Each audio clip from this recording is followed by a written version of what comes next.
Nggih. Alhamdulillah, Allah beri kesempatan kepada saya untuk bisa hadir di tempat ini. 3 hari yang lalu saya datang ke Malang ini, ke Bujon, kemudian bertemu dengan Ustaz Azmi. Kemudian saya bercerita tentang konsep sederhana bagaimana nanti kalau sakit nggak usah beli obat, tapi diobatin. Dan obatnya di rumah sudah ada, nggak harus beli. Nanti alat terapinya bisa pakai tembok, bisa pakai sapu. Dan yang diminum juga ada, nanti yang diminum bau putih. Nah, itu untuk terapinya. Tapi sebenarnya kita langsung saja ya, langsung saja. Jadi tadi sudah kenal nama saya Rosyadi. Saya biasa dipanggil Pak Sapu. Ya karena saya kemana-mana dulu tahun 2010 sampai 2014 saya gendong sapu kemana-mana. Untuk kemudian sebagai bentuk tirakat saya bahwa sapu ini nanti akan menjadi sebuah alat yang bisa untuk deteksi penyakit sekaligus bisa digunakan untuk mengobati penyakit apapun sakitnya, insya Allah bisa sembuh, termasuk sakit hati. Caranya bagaimana nanti akan saya sampaikan. Ya baik. Langsung wah apa? Ulang-ulang Ustaz. Baik. Baik ya. Langsung saja. Jadi kita diciptakan Allah sebagai makhluk yang paling sempurna. Sepakat ya? Kesempurnaan ciptaan Allah yang bernama manusia ini meliputi semua hal. Mata dilindungi sama bulu mata. Ketika ada benda asing yang masuk ke mata, dia langsung tutup sendiri tanpa harus dikasih tahu oleh otak. Bulu mata tutup. Gak harus dikasih tahu seperti itu, tapi dia langsung tutup sendiri. Telinga dikasih lendir. Ketika ada serangga yang masuk ke telinga, lendir akan membunuh serangga itu tanpa harus dikasih air. Serangga akan mati.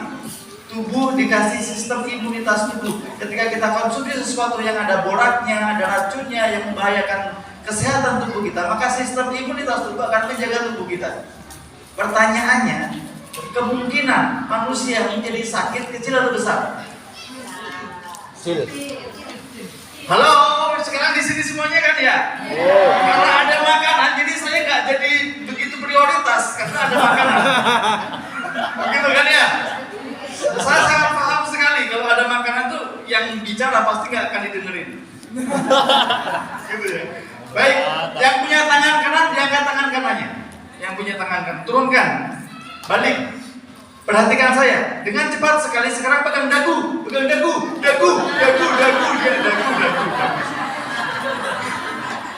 Baik.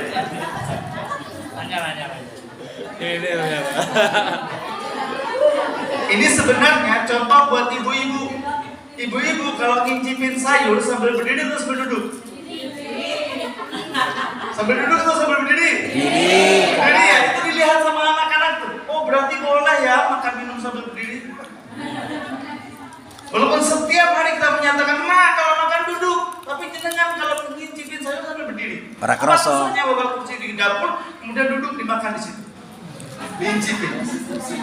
Dan ngincipinnya itu bukan 1 sendok, kalau ibu-ibu 1 piring.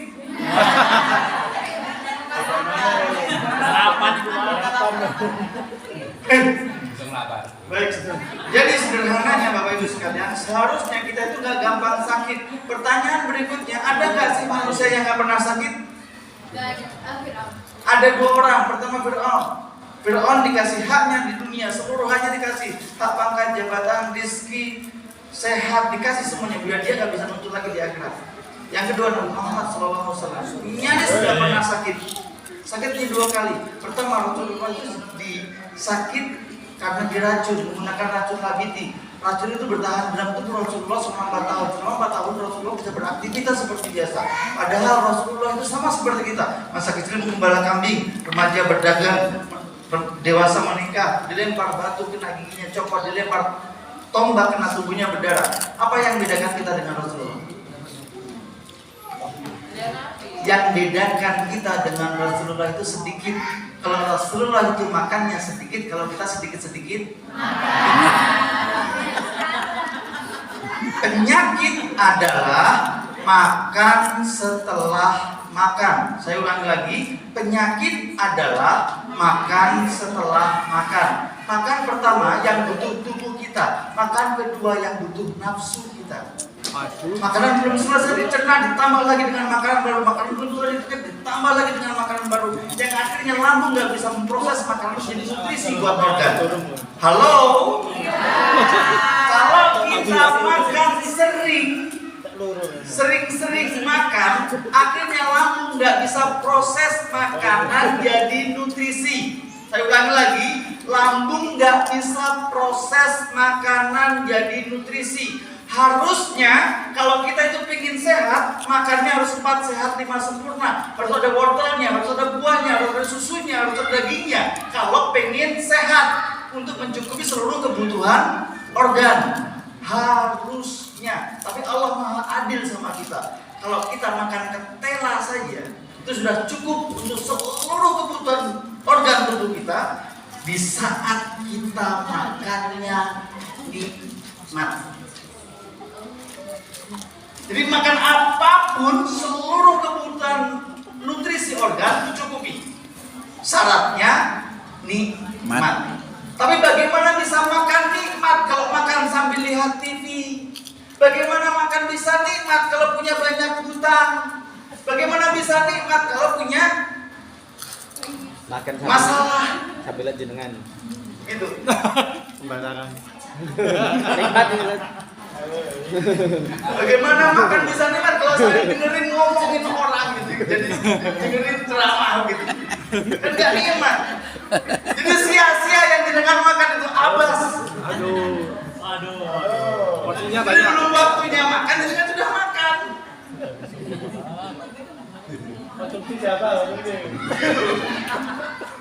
Balik lagi. Jadi kalau kepingin tidak gampang sakit, kalau makan jangan sambil lihat TV. Kalau makan jangan sambil lalu. Kalau makan jangan sambil mikir pekerjaan. Kalau makan fokus mata, telinga, hati, pikiran di makanan. Enak nggak enak makanan nggak boleh protes meskipun di batin. Masih ada tunggu kan udah terlanjur beli dan kemudian harganya mahal, ternyata terlalu asin atau nggak ada rasanya, itu nggak boleh protes karena belum tentu nanti sore atau nanti malam kita bisa makan. Belum tentu rizki yang dihidangkan di depan kita ini bisa kita temui lagi nanti. Jadi yang ada itu dinikmati. Seperti kita itu makan neng sawah, di sawah itu bawa bontot dari rumah, bontotnya lauknya cuma sambal sama kerupuk. Ikan gereh. Dibawa di sawah. Masya Allah. Nikmat banget. Meskipun kasinan. Masalahnya mau mikir makanan yang lain jauh, nggak ada yang jualan. Di rumah lauknya sudah sate, lauknya sudah soto, tapi gini ini kalau ada yang jual kerupuk tambah jos gitu. Jadi kurang, nggak pernah bersyukur. Jadi intinya kalau kita ingin makan nikmat itu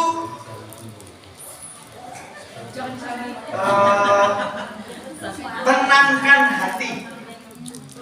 Kalau pengen nikmat itu hadirkan Allah ke dalam hati. Jadi kalau kita lagi punya banyak masalah, seenak apapun makanan, jadi gak nikmat. Kalau enak, kita tuh tinggal tanya berapa duit yang kita punya. Kita bisa beli makanan yang enak, tapi itu nggak mesti nikmat. Rasanya kayak belum makan. Jadi kalau kita tuh makan punya banyak masalah, makanan yang kita makan nggak nikmat. Jadi kalau pengen tenang, hadirkan Allah ke dalam hati. Bagaimana cara menghadirkan Allah ke dalam hati? Tarik nafas 3 detik dari hidung, kemudian ketika udara masuk ke rongga dada, sertakan dengan kata Allah. Mau nggak Allah tinggal di hati kita? Kalau Allah mau tinggal di hati kita, berarti hati kita sehat. Tapi kalau Allah nggak mau tinggal di hati kita, berarti hati kita ada penyakitnya. Ada rasa iri, dengki, sirik, takabur, pamer, riya, sombong. Tapi paksa Allah untuk tinggal di hati dengan cara nahan nafas 3 detik. Jangan 3 menit aja, 3 detik. Itu 3 menit semakut jangan. 3 detik kemudian dihembuskan pakai mulut sambil mengucapkan Alhamdulillahirabbil alamin. Sebagai wujud kesyukuran kita kepada Allah bisa bernafas, maka ucapan Alhamdulillah itu diekspresikan dengan cerahnya wajah, senyum menghimpit. Bisa? Saya ulangi lagi, tarik nafas 3 detik, tahan 3 detik, hembuskan 3 detik, senyum 20 detik. Bisa ya? Baik, sudah duduk yang nyaman, pejamkan matanya, pastikan ada orang di sampingnya. Baik, tarik nafas dari hidung, tahan, hembuskan pakai mulut. Sekali lagi, tarik nafas dari hidung, Allah, tahan, hembuskan pakai mulut. Alhamdulillahirrahmanirrahim. Buka mata pelan-pelan, cerahkan wajah, toleh kanan kiri, berikan senyuman yang terindah buat sahabat ini. Nah, Gini. ini sih, koncorin dia sih, senyum jadi ikhlas, tulus gitu loh. Yang hari ini belum sedekah, sedekahnya cukup senyum. Itu jadi yang pertama. Kalau pengen makan nikmat, hadirkan Allah. Di saat kita mau makan itu, hadirkan Allah di dalam hati. Syukur, disyukuri apapun. Jadi ketika sudah dihidangkan, ya udah itulah rezeki kita. Uang yang di tangan saja belum tentu jadi masuk ke tubuh kita. Kalau kemudian ketampek lah atau jatuh lah, belum kesimpanan atau gitu. Jadi yang kita pegangnya belum tentu, apalagi ini masih disyukurin ada. Itu yang pertama. Jadi kalau kepingin tidak gampang sakit, kalau makan tenang. Kedua, kalau makan tidak sambil berdiri. Kalau ada undangan makan prasmanan dan sudah terlanjur ngamplopin di situ, kan memang banyak makanan tuh. Nanti siap-siap bawa plastik atau kotakan dari rumah, bungkus. Soalnya kalau makan sambil berdiri bukan kok penyakit fisik atau penyakit medis yang kemudian berbahaya. Yang paling berbahaya itu bukan penyakit reflux lambung, bisa kristal ginjal. Jadi kalau makan sambil berdiri bisa menyebabkan reflux lambung, lambung bisa bocor. Minum sambil berdiri bisa menyebabkan kristal ginjal. Jadi ginjal bisa menjadikan gagal ginjal kalau kita minum sambil berdiri. Tapi bukan ini yang berbahaya, karena para medis, orang-orang yang belajar terapi itu sudah berupaya mengobati penyakit ini tadi. Penyakit yang susah adalah ketika makan, minum sambil berdiri, nasihat yang kita sampaikan ke anak-anak didik kita itu nggak didengar sama anak.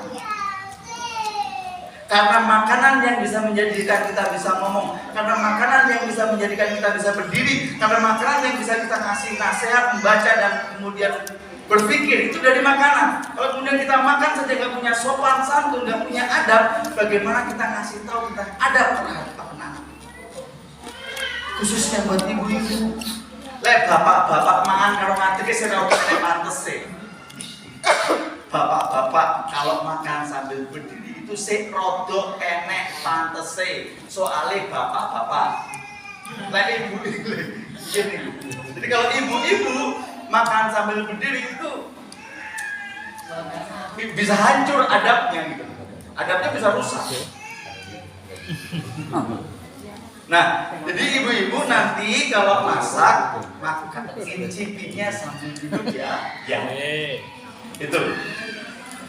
Kemudian yang ketiga, kalau kepingin tidak gampang sakit, kalau makan tidak sambil ngobrol. Hati-hati yang makan sambil dengerin. Hati-hati ini serius nih. Jadi makanan sama pernafasan itu ada dua saluran yang berbeda. Di saluran yang berbeda ini ada katup namanya katup epiglotis. Kalau kita makan dia menutup saluran pernafasan, kalau kita ngomong dia menutup saluran makanan. Kalau kita makan sambil ngomong, makan sambil dengerin orang ngomong, takutnya salah kamar. Senggrok. Kesedak akhirnya. Bahaya. Kalau kesedak cuma apa namanya? Nasi mungkin bisa loncat lewat hidung. Kalau bijinya salah, Astagfirullahaladzim. bisa meninggal gitu. Mana bijinya, Pak? Itu. Serius. Astagfirullahaladzim. Begitu. Itu yang selanjutnya yang kalau kepingin tidak gampang sakit, kalau mandi jangan menyiramkan air di tubuh bagian atas, jangan langsung biur. Kalau kita mandi langsung biur, pori-pori kaget, tertutup akhirnya, udara di dalam tubuh nggak bisa keluar, efeknya kita rentan kembung, masuk angin dan flu. Efek jangka panjangnya bisa jantung meninggal di kamar mandi. Banyak kejadian kan orang yang meninggal di kamar mandi. Itu bukan karena kepleset, itu karena kaget setiap hari dikasih di tubuh bagian ini. Jadi kalau mandi seperti apa? Seperti nenek moyang kita. Nenek moyang kita nggak punya kamar mandi. Mandinya di mana? Sungai. Di sungai, otomatis kakinya dulu yang kena air, nggak mungkin kepalanya kan. Semakin ke tengah sungai semakin dalam, akhirnya airnya naik.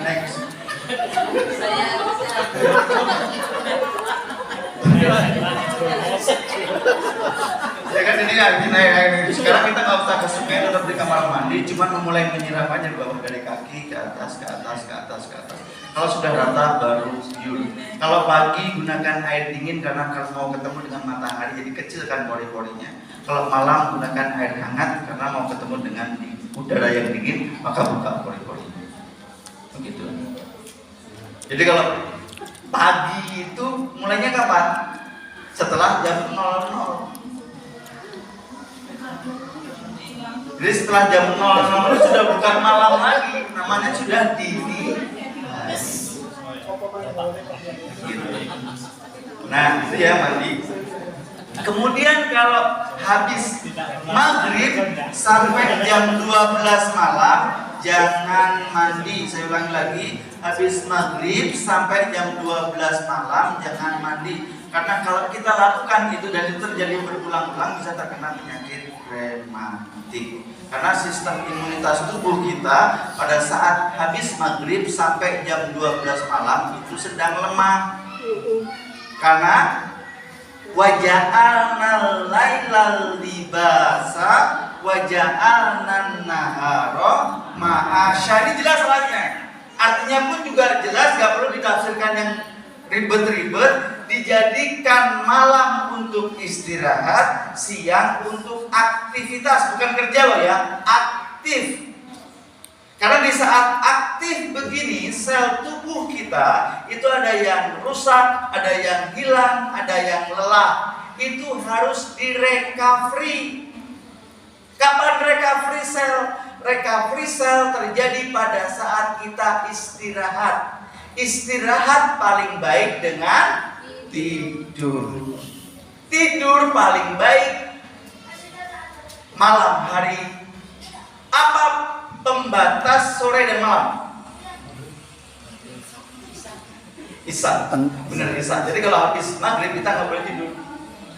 Jadi kalau habis isya kemudian kita tidur, atau isya kita belum tidur kemudian digigit sama nyamuk, tidak akan menyebabkan demam berdarah, tidak akan menyebabkan chikungunya atau malaria. Jadi menyamuk malam hari, malam itu jam habis isya sampai jam 12 itu malam. Jadi kalau malam hari kemudian kita digigit sama nyamuk, tidak akan menyebabkan demam berdarah. Karena yang diambil sama nyamuk itu adalah darah mati kita. Jadi kayak seperti dibekam. Jadi malam kalau digigit sama nyamuk kasihkan aja.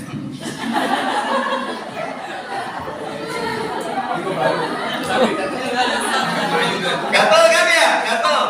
Kalau gatel obatnya gampang. Kulit pisang gosok-gosok. Kalau nggak ada kulit pisang, nasi penet. Gosok-gosok hilang. Kegaruk. Jangan digaruk. Jangan digaruk, takutnya infeksi. Begitu. Jadi kalau kepingin tidak gampang sakit, yang terakhir kalau tidur niat. Kasih tahu organ otak sama hati. Tak otak waktunya tidur, ti hati waktunya tidur. Jangan khawatir, jangan kepikiran.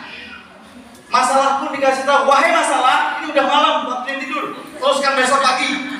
Gitu kan ya? Gitu. Jadi serius nih. Jadi kalau kita malam hari nggak ngasih tahu masalah, nggak ngasih tahu otak, nggak ngasih tahu hati, nanti kita kepikiran, kita khawatir nggak bisa tidur. Kalaupun tidur, akhirnya nggak bisa nyenyak. Proses perbaikan selnya nggak tuntas, bangun tidur nggak jadi fresh. Begitu. Ya. Jadi kalau tidur niat, setelah niat, kemudian ambil air wudhu. Setelah ambil air wudhu, tempat tidur dibersihin dulu. Kemudian lampu redup, miring ke kanan, bantal nggak terlalu tinggi. Berdoa, doanya jangan seperti anak TK, Bismika Allahumma ya, Bismika kamu terus sudah, ditambahin lah 3 kul ayat kursi istighfar. Saat kita ucapkan istighfar itulah kita titip. Astagfirullahaladzim, ya Allah titip suami. Astagfirullahaladzim, ya Allah titip sekolah. Astagfirullahaladzim, ya Allah titip masalah. Astagfirullahaladzim, ya Allah titip hutang. Barang titipan kita yang di saat kita mau tidur ini tadi, ya udah dititipin. Seperti kita nitip sepeda motor ke tukang parkir masuk ke pasar. Apakah pikiran kita ingat sepeda motor? Tidak, karena sudah ada yang jaga tukang parkir. Jadi kalau masalah kita titipin ke Allah yang maha menjaga. Maksudnya ya Allah, masalahku ya Allah. Kan sudah dititipin, ya sudah. Ketika kemudian besok pagi kita bangun, masalah yang kita titipin ini tadi gak mungkin keliru. Masalahnya bapak ini gak mungkin pindah ke jenengan ini. Walaupun semuanya yang titip nih, ini semua yang titip nih. Dan masalahnya kan berbeda-beda, satu dengan yang lain pasti berbeda. Walaupun suami istri beda, beneran beda. Karena itulah yang menjadikan kita itu spesial. Kita itu makhluk yang tidak ada yang sama dengan kita. Kita ini spesial. Setiap kita punya spesialisasi masing-masing. Yang itu tidak dimiliki orang, meskipun kembaran kita. Nah, setelah bangun tidur, jangan langsung berdiri, duduk dulu. Kalau bisa jangan ketika bangun tidur langsung ucapkan, setelah duduk ucapkan alhamdulillah, dibangunkan lagi. Kalau bisa duduknya langsung di depan cermin. Kita gak laki-laki gak perempuan saat bangun tidur pasti jelek kusut, giler macam ketek gitu macam. Makanya kalau bangun tidur itu jangan langsung berdiri, nanti takutnya ketika jalan kesandung, kepleset. Jadi duduk dulu, ucapkan alhamdulillah, dibangunkan lagi, ekspresikan ucapan alhamdulillah itu dengan senyum, cerahnya wajah. Yang susah senyum itu ibu-ibu. Karena ibu-ibu saat bangun tidur langsung dihadapkan dengan beban, nanti masak apa ya? Betul? Nah, bapak-bapak gak ada fitrah seperti itu. Bapak-bapak itu paling banter ngomong, bu, ojo lali kopi ini orang gawe gula. Bu, kopi pundi? Itu bapak-bapak. Makanya saya dari dulu sampai hari ini nggak suka dengan yang namanya bapak-bapak. Oh iya, saya laki-laki. Bahaya. Nah, jadi kalau kita sudah melakukan 3 hal ini nanti, makan tenang, mandi menyiramkan airnya dari bawah, tidurnya awal tidur kita niat, bangun tidur kita senyum, insya Allah kita nggak akan gampang sakit. Tapi kalau sudah melakukan 3 hal ini dan kemudian kita masih sakit, maka kita harus bersyukur.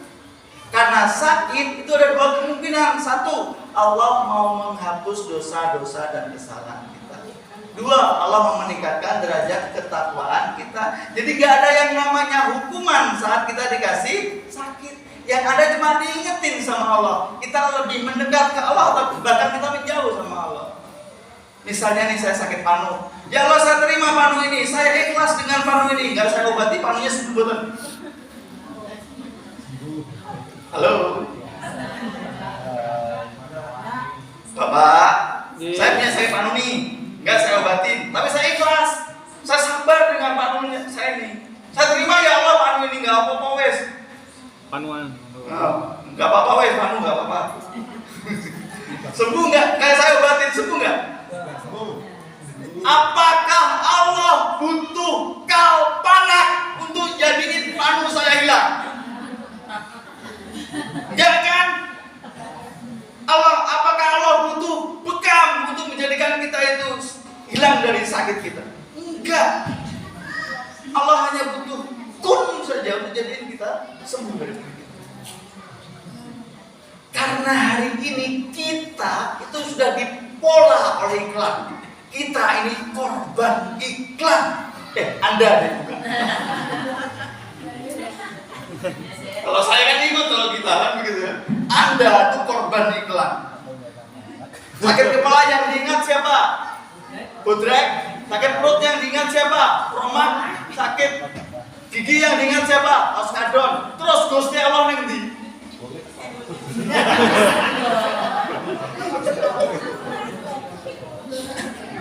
Apa bedanya dengan Mbah Dukun dulu? Kita mengatakan syirik dan segala macam. Kalau kemudian kita sekarang bergantung sama yang namanya obat-obatan. Jadi kalau nanti sakit, jangan kemana-mana dulu. Ojo ngrepoti kancane. Cekal dhewe semono misale seneng lu, cekel tek. Dunga ini, ya Allah sirah kula mumet. Sembuhkanlah karena Engkau Maha Penyembuh.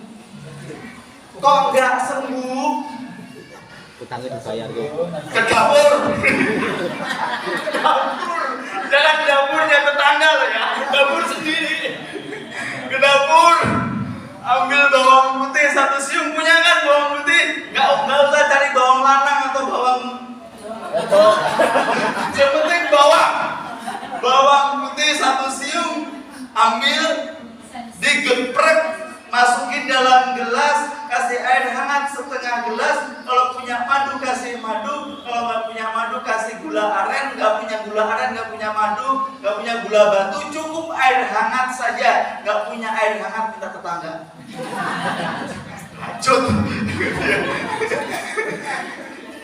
Dimasukin dalam gelas, kemudian Minum. selanjutnya dari airnya tadi diaduk. Ngaduknya ke kiri berlawanan dengan arah jarum jam. Aduk sendiri, gak usah ngundang kiai mahal. Apalagi ngundang saya, ya. Aduk ke kiri, saat ngaduk lisan baca Al-Fatihah, pikiran dan hati mohon ke Allah. Aduk Al-Fatihah selesai, ngaduknya selesai, kemudian diminum. Cara minum,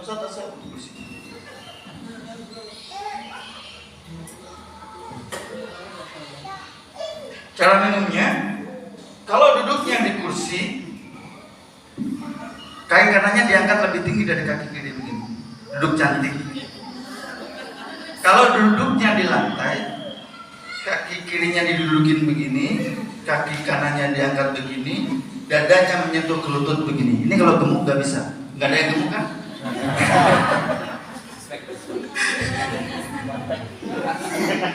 Itu kalau begitu. Nah, kemudian diminum. Cara minumnya, air sama bawang itu rasanya nggak enak. Tapi kita mengibadah ke Allah, kita memohon. Jadi memohon itu bukan sekedar pakai lisan. Memohon itu bisa pakai ekspresi. Mengibah itu bukan sekedar pakai nyuwun tapi kan diekspresikan. Jadi ekspresi minum yang nikmat itu gimana sih kan? Kan rasa air sama bawang kan nggak enak, tapi kita menunjukkan ke Allah, ya Allah ini loh nggak enak. Cara minumnya begini, Bismillahirrahmanirrahim.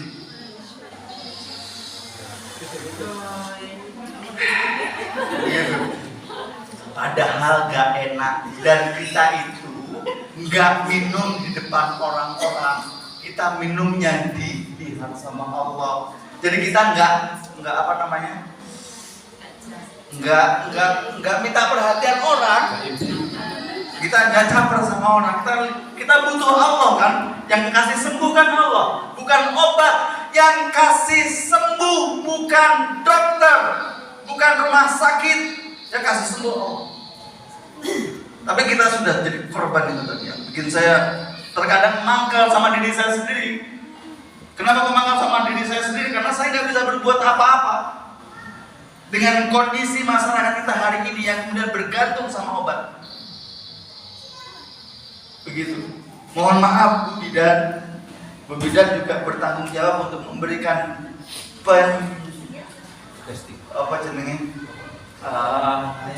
pemahaman terhadap masyarakat tentang obat-obat dan tentang penyakit. Itu sebenarnya bukan tugasnya Bu Bidan saja, tapi tugas kita semua. Karena dulu ada istilah orang miskin dilarang sakit. Istilah itu terjadi karena biaya berobat mahal.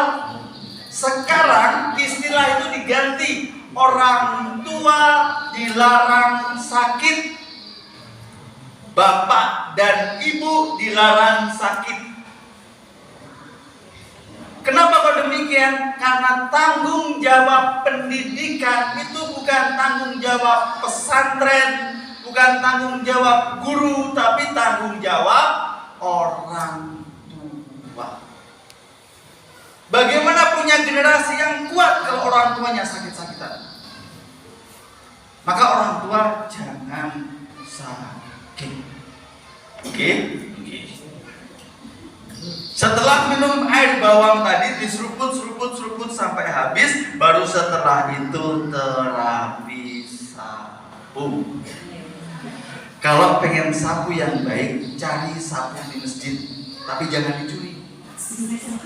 Kenapa kok sapu di masjid? Sapu digunakan untuk bersih-bersih lantai, lantainya buat irit, buat doa, maka sapunya ada energinya. Kalau bahasa Jawanya ada yoninya.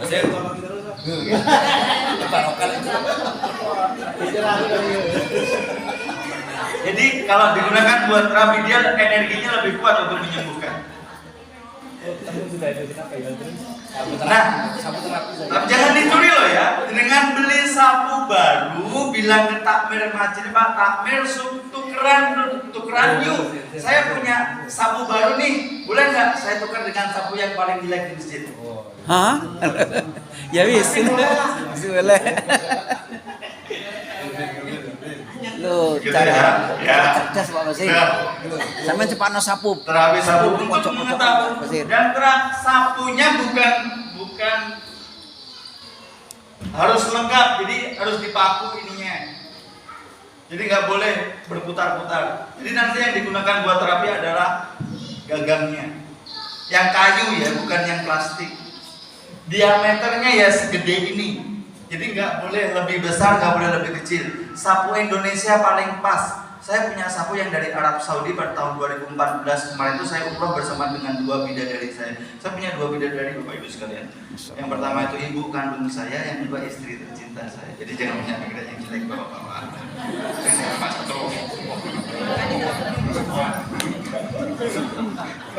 Bidadari.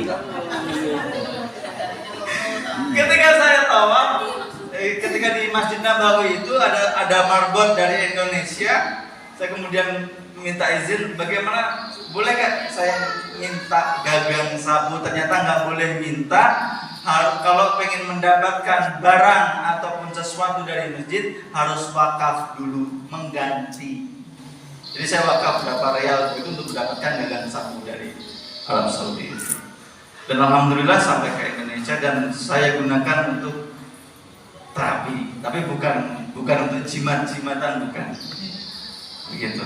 Cuma saya berkeyakinan kalau kemungkinan itu diambil dari situ, insya Allah untuk kesembuhan lebih kuat. Karena air zam-zam, tahu air zam-zam Bapak Ibu sekalian? Air zam-zam itu TDS-nya lebih dari 550. TDS air itu nggak boleh lebih dari 220. Kalau lebih dari 220 nggak layak diminum. Air zam-zam itu 570 kalau nggak salah. TDS-nya. Tahu TDS? Ya. TDS itu timbal, jadi ini air. Yang kemudian dia di beningnya ini, dia itu ada timbal, ada semacam ada zat besinya, ada segala macam yang ada di dalam air ini tadi.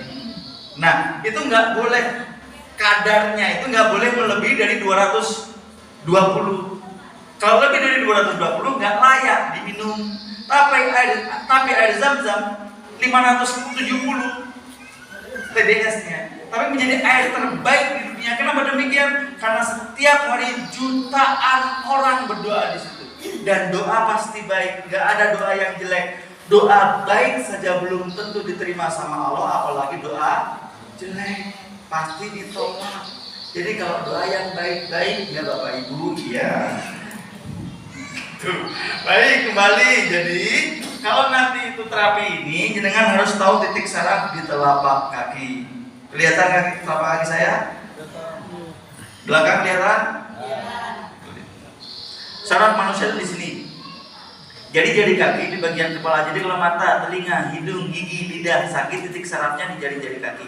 Pembatas ini bagian leher. Jadi kalau tengeng nggak bisa noleh gara-gara salah banget, titik sarafnya di sini. Yang nongol ini bagian dada. Di dada ada jantung, ada paru-paru, nafas, sakit jantung, paru-paru, asma di sini.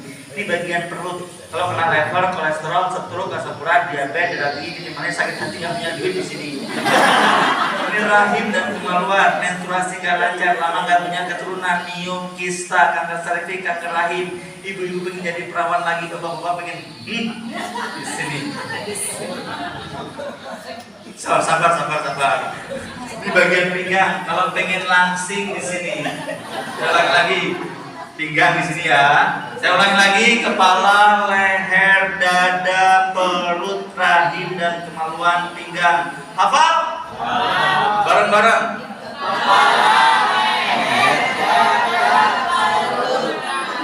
Kemaluan. Pinggang. Kaki kanan untuk saraf sebelah kiri, kaki kiri untuk saraf sebelah kanan. Jadi nyilang, alatnya pakai sapu, cara terapinya begini. Gak kelihatan ya, begini.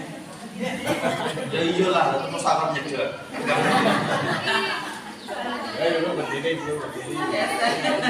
Berdiri pun lo nggak lama, paling cuma 2 menit. Saya berdiri dari tadi juga nggak protes. Baik. Jadi begini.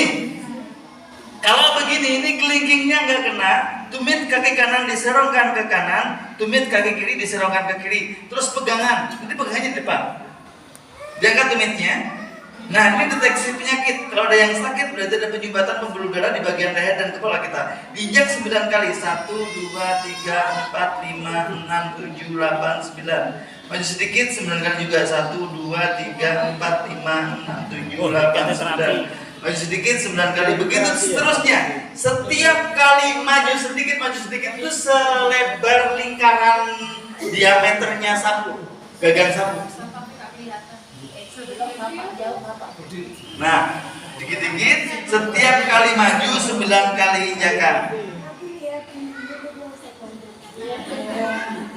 Ketika sudah sampai tumit, mundurnya miring, begini. Ini gak sakit, Bapak Ibu, tapi sakit. Karena sakit. Nanti jenengan jengku berbagi beban, begini. Biar nggak terlalu sakit, beban tubuh nggak biar berfokus pada kaki, dengan berbagi begini, gitu. Jadi nanti bisa diatur-atur sakitnya tadi itu, biar nggak terlalu sakit. Begini, mundurnya nggak 9 kali, cukup sekali saja dan dipercepat. Karena sakit. Nah, begitu. Gerak maju mundur ini bisa melancarkan peredaran darah. Kalau kepala kita pusing, fokuskan di bagian kepala begini. Insya Allah 3 menit langsung hilang kepala. Sakit kepala.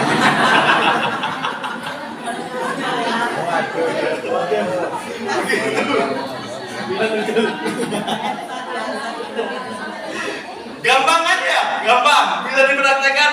Nah sekarang mumpung lagi berdiri Bu, sekarang kita langsung praktek terapi tembok.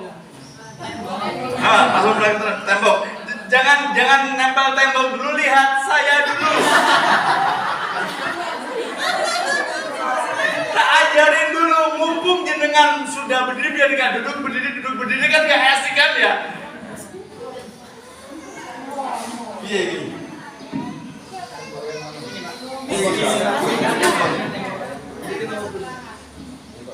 Tembok mana yang jenengan bisa lihat semuanya? Situ. Pak tukang sos.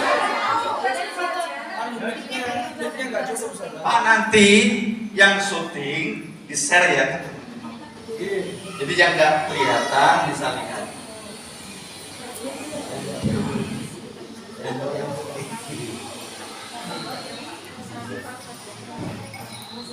Gini ya. Jadi jaraknya segini. Jadi jarak jari kita ini ketika direnggangkan begini, ini jarak antara tumit dengan batas tembok. Begini. Gini ya. Oke.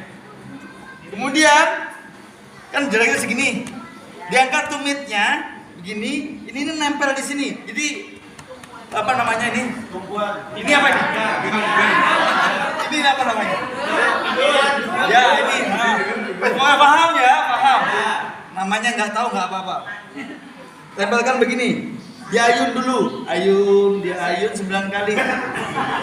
Diayun ketika sudah 9 kali, diam 9.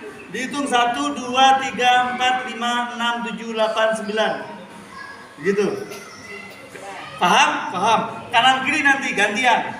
Gerakan keduanya jaraknya itu segini, ini dengan ini. Sahasta.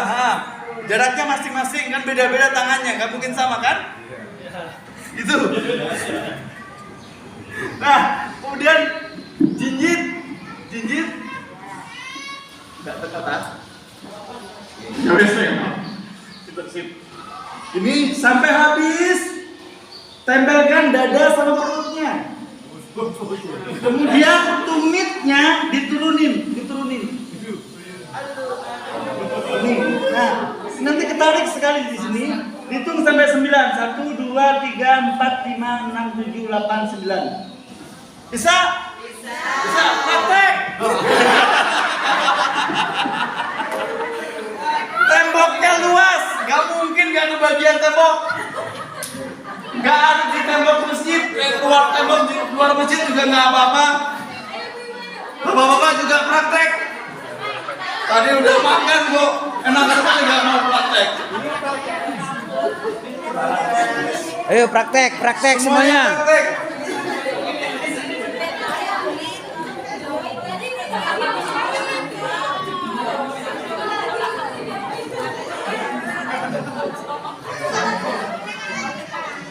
Gimana tadi?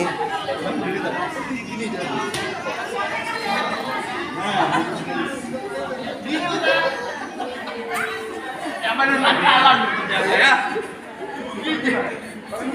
Bukan gini Pak. Kita.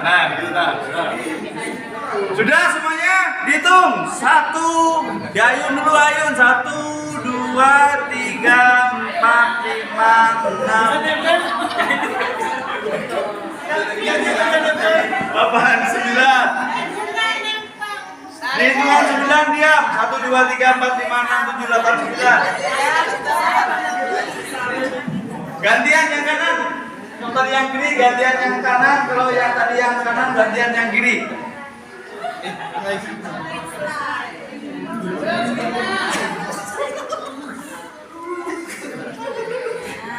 Itu kurang Ustaz Asmi itu kurang tinggi Ustaz Asmi nakalan Ustaz Asmi. Nah gitu harusnya gitu Ustaz Asmi.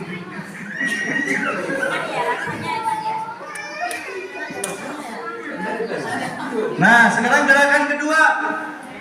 gerakan kedua jaraknya sehasta dengan tembok kita, dengan tembok sehasta. Nah jinjit dada sama perut ditempelin di ratapan tembok ya, tembok ratapan. Turunkan tumitnya, turunkan tumitnya. Dada sama perutnya tetap nempel Mas ya. Gak kuat ya udah, sudah. Nanti dipraktekin di rumah.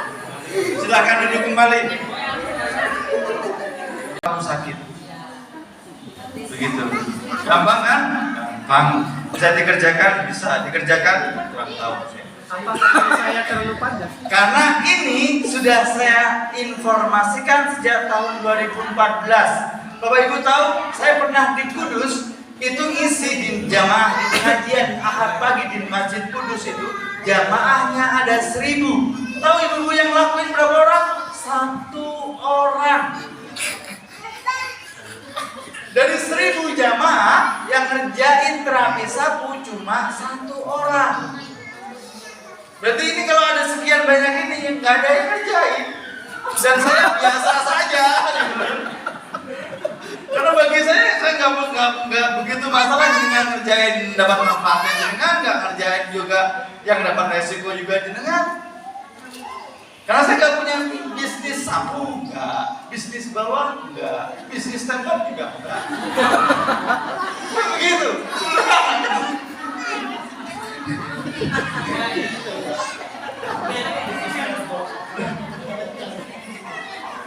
Jadi Bapak Ibu sekalian, ibu-ibu itu diciptakan Allah. Halo. Ibu-ibu wanita dicipta oleh Allah dengan bahan baku yang rendah. Makanya dia lemah, gampang sakit. Laki-laki bahan bakunya ini lebih sempurna, lebih lengkap, lebih kuat. Itu laki-laki. Tapi meskipun demikian ibu-ibu, walaupun jenengan itu gampang sakit, lemah, jenengan itu secara usia lebih panjang daripada laki-laki. Orang cepat mati. Omongan kok sering kok getayu loh.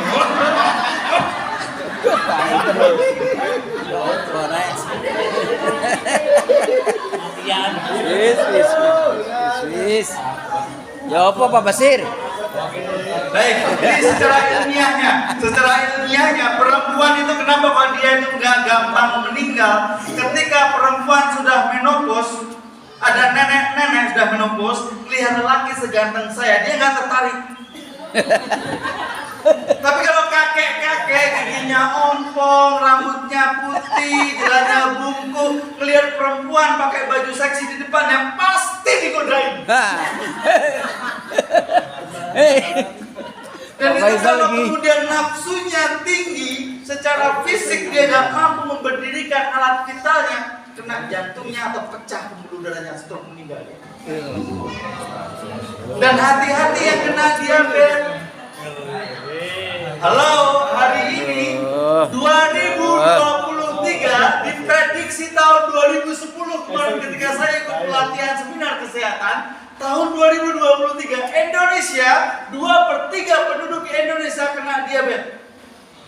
Kenapa? Karena makan menggunakan masak nasi menggunakan magic jar, nggak ada yang pakai kukusan. Nyaris nggak ada hari ini.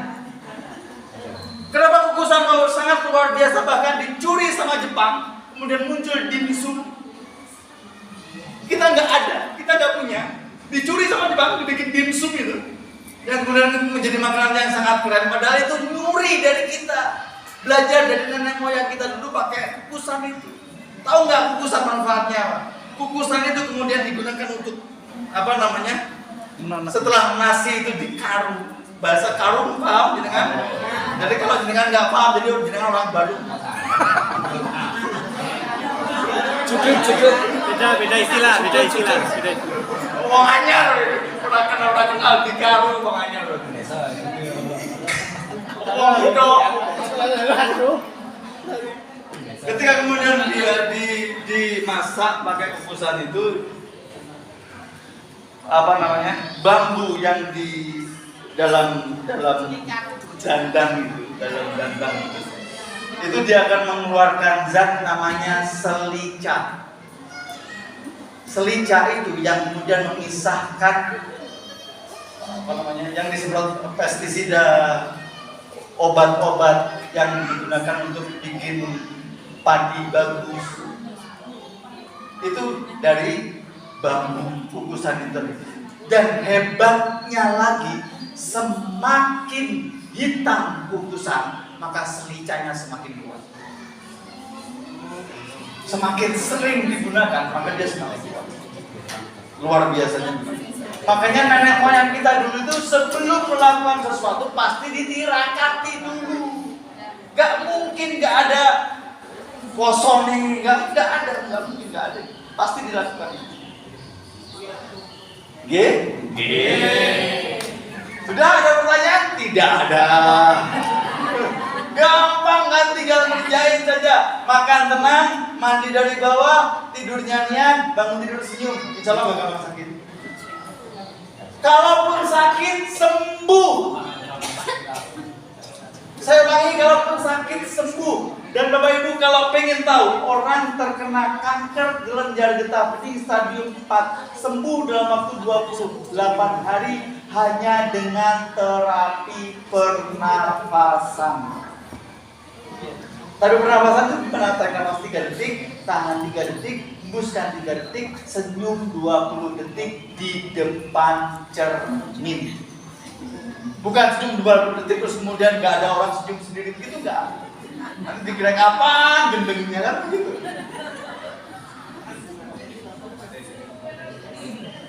Nah, sederhananya seperti itu Bapak Ibu sekalian. Jadi nanti kalau sakit jangan beli obat dulu. Pegang dulu terapi sapu, terapi tembok, kok enggak sembuh. Nanti masuk sesi berikutnya ada terapi pijat. Saya punya terapi pijat yang sangat sederhana sekali, yang sudah menjadi korban Ustadz Hasmi, korban saya. Dan enak kan saja. Ojo gura-gura menengin tak sampai mandu-mandu. Gak enak sampai. Bapak Ibu sekalian itu. Jadi nanti saya punya pijat sederhana sekali. Pijatnya nggak lama, cuma 5 menit, tapi rasanya seperti dipijat 2 jam. Dan enak banget. Kalau ada orang yang bisa mijit seperti cara mijit saya, maka saya daftar pertama kali. Dan ini nanti akan saya ajarkan, saya sampaikan. Belajarnya nggak lama, ya seperti terapi sapu ini tadi loh, gampang. Masalahnya cuma satu, kita bisa istiqomah ngerjain itu enggak, cuma itu aja. Kalau pengen istiqomah, nanti kalau punya anak lagi namain istiqomah. Gampang kan? Kalau pengen punya istiqomah. Baik, terima kasih banyak. Semuanya sudah saya sampaikan. Nanti kalau sakit gigi, obatnya jenengan ambil daun sirih, dikunyah sampai lembut, buat kumur ditelan. Obat minta yang manis, bikin sirup itu sakit, bikin sirup. Protes loh, udah dikasih tahu protes kan gitu kan. Udah yang kedua, kalau sakit lambung nggak usah beli obat lambung, jenengan ambil biji kopi yang sudah disangrai itu, jenengan kunyah sampai lembut, kemudian ditelan. Insya Allah langsung sembuh. Masuk angin, flu, gregesi, jenengan masak air sampai mendidih, kemudian kasih irisan brambang, bawang merah, diiris, ambil selimut atau pakai handuk, kerukupan, terapi uap di situ. Itu cepat sekali. Anaknya panas, gak usah panik. Dikerok, ngeroknya pakai berambang, pakai bawang merah. Jadi kerokan itu bagus. Tapi catatannya patokannya tidak harus seperti tulang ikan yang jika seperti itu bukan patokan. Lagi, itu bukan patokan. Jadi kerokan itu walaupun pakai bawang merah digosok 3 kali 5 kali 1 2 3, nggak usah ditekan, digosokin aja.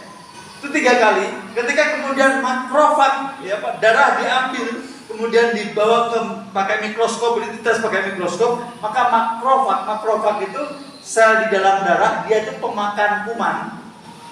Sebelum dikerok diambil, setelah dikerok diambil. Apa yang terjadi setelah dikerok? Makrofag itu memakan kuman lebih agresif dia. Maka kita jadi keringetan kalau habis dikerok. Gampang? Gampang. Gampang kan? Gampang. Udah. Silakan. Tak kasih waktu 2 menit. 5 menit ya, silakan.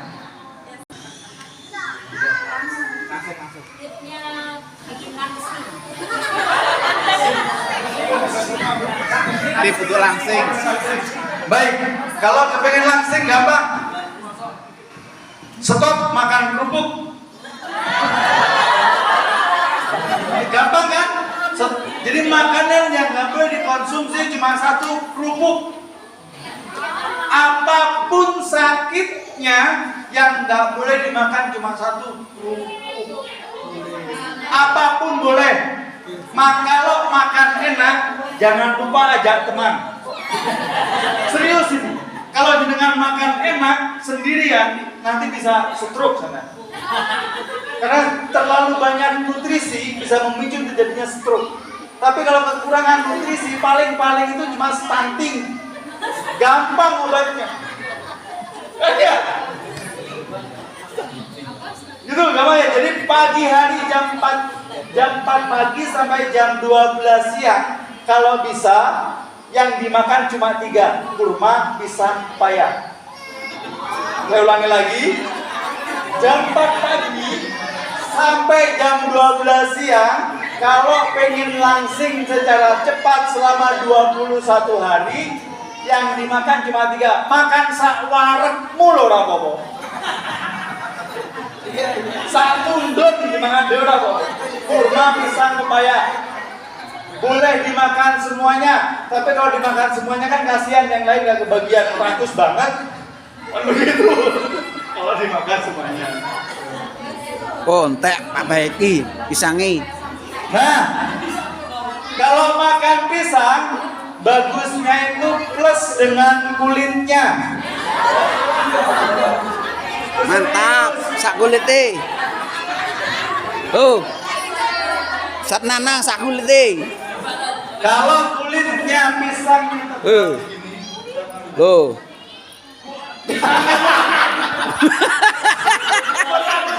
Jadi kayak kulite tok. Astagfirullah.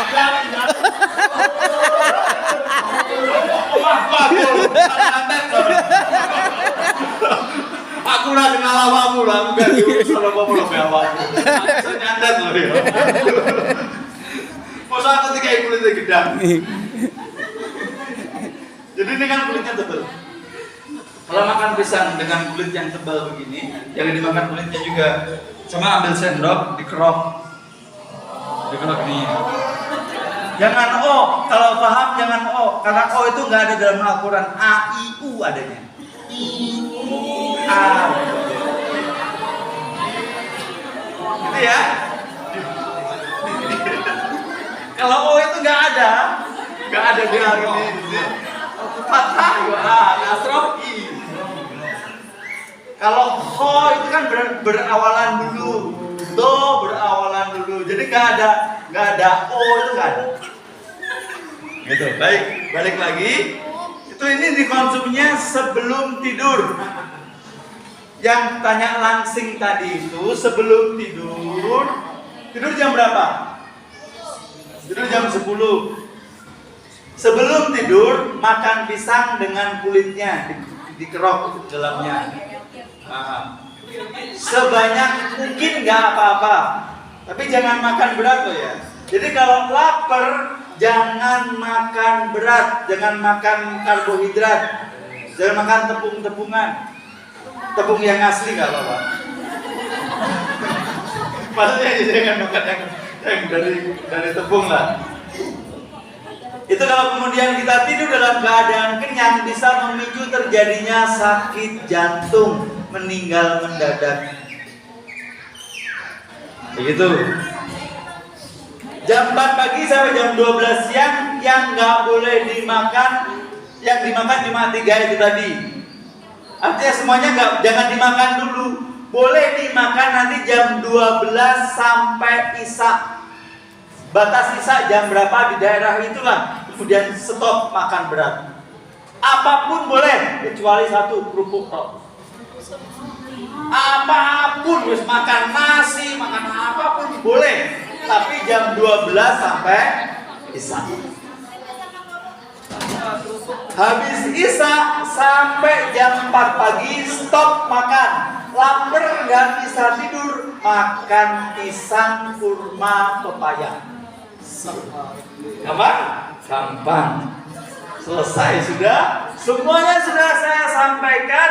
Intinya kita harus meninggalkan generasi yang kuat. Kita nggak boleh meninggalkan generasi yang lemah. Tanggung jawab kita sebagai orang tua yang kemudian didik anak-anak kita menjadi generasi yang lebih baik dari kita. Sepakat? Terima kasih banyak. Saya mohon maaf sekali. Kalau Bapak Ibu ingin konsultasi dan segala macam bisa menghubungi nomor telepon saya 081 332 353 424. Saya ulangi lagi 081 332 353 424. Ini ada buku panduan. Tadi yang lupa yang segala macam sudah saya tulis di buku ini. Ini nggak ada di toko buku karena memang tidak saya jual. Kalau Bapak Ibu pengen dapetin buku ini, cukup mengganti ongkos cetak saja. Bedakan dengan beli, sama saja ongkos cetaknya 50.000. Nanti kalau pengen dapat buku ini, saya titipin ke Ustadz Hasmi sebanyak 60 biji, 60 atau 58. Kalau nggak salah 58, udah 58 buku. Nanti saya titipin 50 saja. Yang 8 saya bonusin buat teman-teman di sini.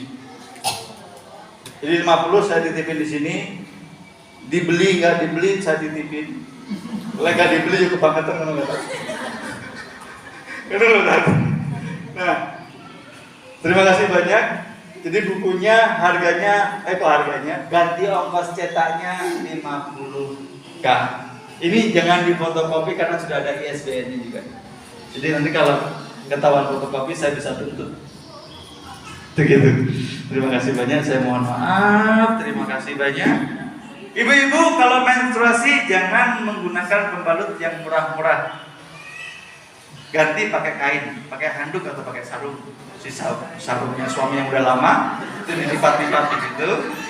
Digunakan untuk pengganti pembalut. Bapak-bapak kalau pipis jangan sambil berdiri. Bapak-bapak tahu pipis yang benar untuk bapak-bapak. Ibu-ibu nanti kalau punya murid laki-laki ajarin pipis duduk. Pipis duduk. Pipis duduk itu.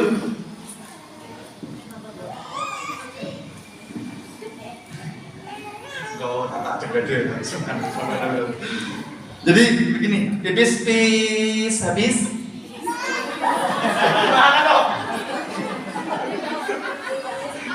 Pipis habis diputer. Pinggulnya diputer-puter begini, set begini, balik lagi, terus dehem. Dehemnya itu tarik nafas dari hidung, buang dari hidung. Bukan begitu. Itu godain. Dehem buat pipis itu tarik nafas dari hidung, buang dari hidung. Gitu. Nanti insya Allah bapak-bapak nggak akan terkena prostat. Insya Allah. Ibu-ibu, ya udah biasa kan ibu-ibu. Jongkok. Masa sambil berdiri kan nggak lucu. Jongkoknya Perempuan jongkoknya sama laki juga. Ya, Yang perempuan jongkoknya sama laki juga, Pak? Jongkok. kalau perempuan yang udah nggak usah diajarin, udah jongkok dia. Kalau bapak-bapak ini ada resiko dia itu kebelet, nggak tahan membuka celana takutnya keluar duluan. Iya, iya. Makanya bapak-bapak jangan tahan pipis. Bapak-bapak nggak pengen tanya bagaimana cara muatin. Nah, ya itu, Pak. Dah. Nggak pengen. Pengen, ayo. Pak Basir, takon Pak Basir. Atau bapak udah kuat nih. Bener bu, udah kuat bapaknya. Durasi berapa menit?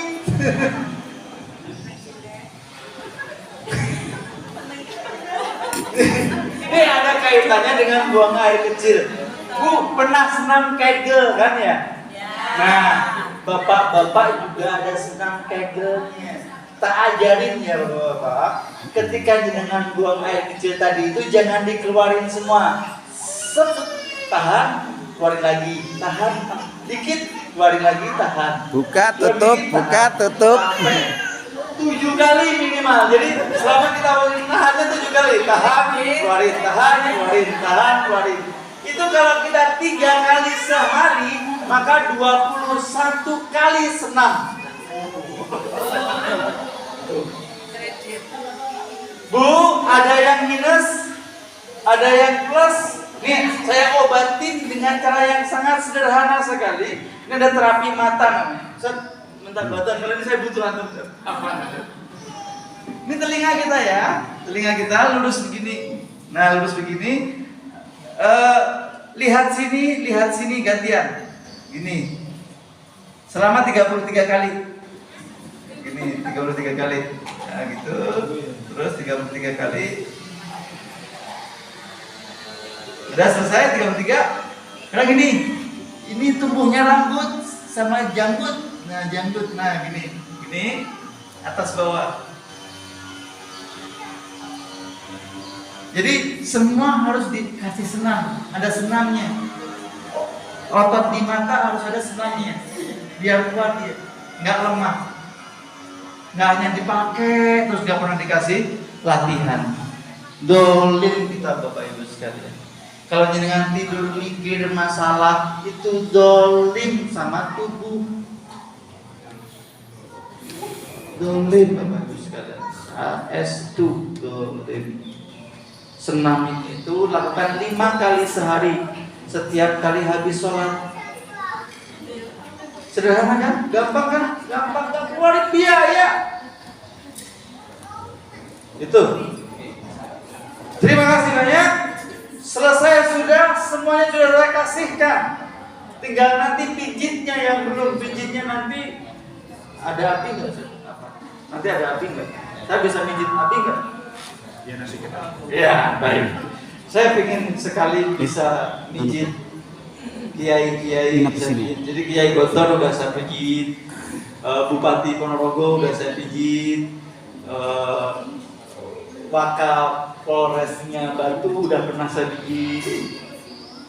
Jadi orang presiden Jokowi petak jejak gitu. Kalau terapi saya terapi jejak beneran. Jadi saya nggak pakai tangan begini nggak, jadi pakai sikut, pakai lutut, pakai tumit. Itu terapinya. Gitu. Nanti tak ajarin ya kalau diundang lagi. Ini saja itu bukan undangan, ini ngerampok dia. Bayangin saya 2 hari di sini di Ponorogo, baru selesai istirahat, dipanggil, Pak besok bisa kesini nggak? Gak enak nih, udah barusan kenal. Akhirnya saya datang ke sini lagi. Demi jenengan, biar jenengan gak gampang sakit. Jadi praktekin ya, iya. Assalamualaikum warahmatullahi wabarakatuh. Saya energik sekali. Sesi kali ini bisa diakhiri dengan majelis. Bila ada pertanyaan atau konsultasi, nomor beliau sudah saya kirim langsung ke beliau. Ihdinas siratal mustaqim. Subhanakallahumma wa bihamdika asyhadu an la ilaha illa anta astaghfiruka wa atubu ilaik. Assalamualaikum warahmatullahi wabarakatuh. Nah,